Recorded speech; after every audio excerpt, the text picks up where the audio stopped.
I'm pretty sure someone's already pointed this out, but do you realize all three of these actors were in Marvel projects? You got Chris Evans, Captain America, Dakota Johnson, Madam Web, and then Pedro Pascal, who's gonna be Mr. Fantastic and Fantastic Four. Like, this movie should have been called The Marvel Love Triangle.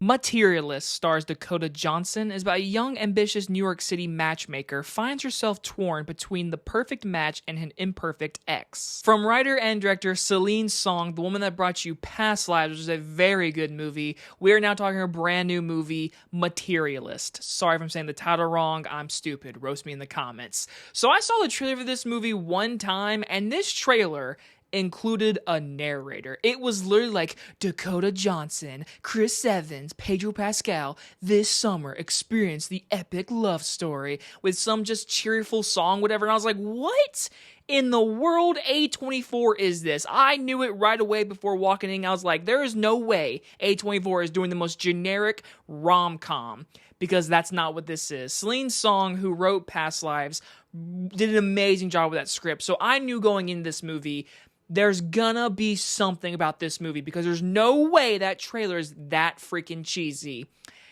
It kind of is when you actually watch this movie, but overall, this was a fine watch in my opinion. This was nothing like outstanding, nothing really bad, but I feel like there's gonna be a crowd for this movie, and I will not that one, okay? But I do have pauses. First things first, performances all around are amazing, but Chris Evans steals the movie. Oh my gosh, he was amazing. I think this is easily one of his best performances he's ever done, honestly. Like, this is one of his best. I know he's Captain America, but his performance in this movie is outstanding. I'm like, all right, don't do any more Red One movies with Dwayne Johnson. Do more of these movies, Chris Evans. We want to see the real actor in you. He is amazing. Pedro Pascal, very charming in this movie. Not his best performance, but he fits the role. He plays the rich guy in this movie that Dakota Johnson does start dating, because Chris Evans is the ex character.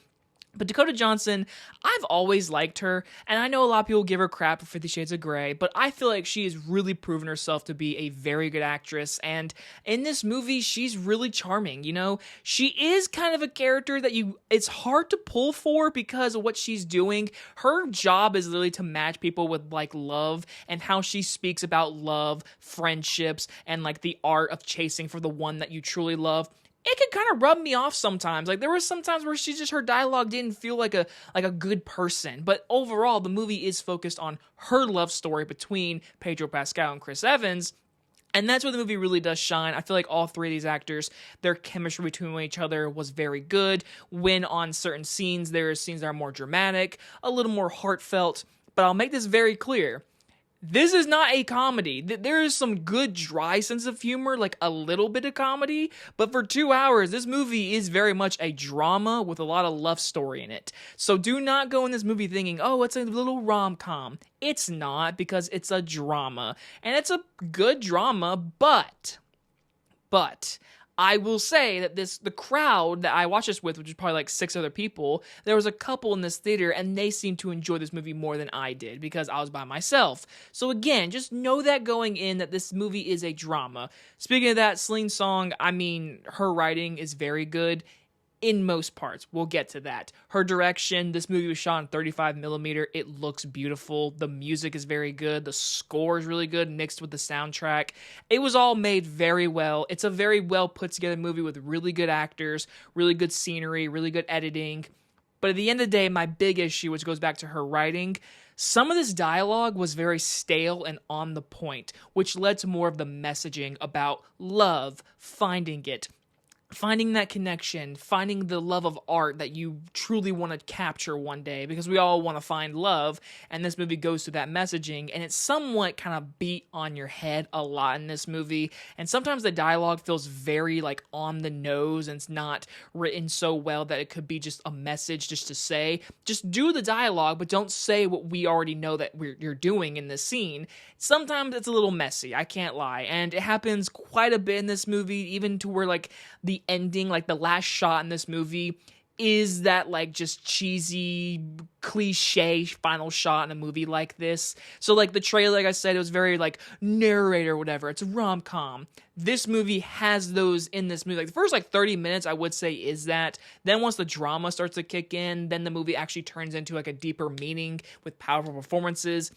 And that's the stuff I really enjoyed, but I will say a lot of this movie just has the writing be very in your face, on the head, and sometimes a little bit of annoying in my opinion. So, in the end, it was fine. It's not a movie I ever really care to rewatch. It's not a movie that I'm going to tell you have to go see.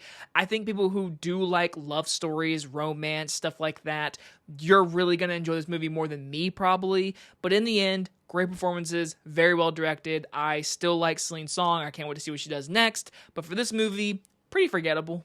I'm going to give Materialist a C+. Now again, this is just my opinion because you could go see this movie and really love stories and probably give this a B+, A-, who knows? So go make your opinion. Don't worry, it's not a weird A24 movie, but I knew when I saw that trailer with a narrator, I was like, this movie's hiding something because you can't be doing no 2004 romantic comedy trailer in front of my face right now. I was like, there's no way. Anyway, guys enjoy this movie review. I'll see you guys in the next one. Bye, everybody.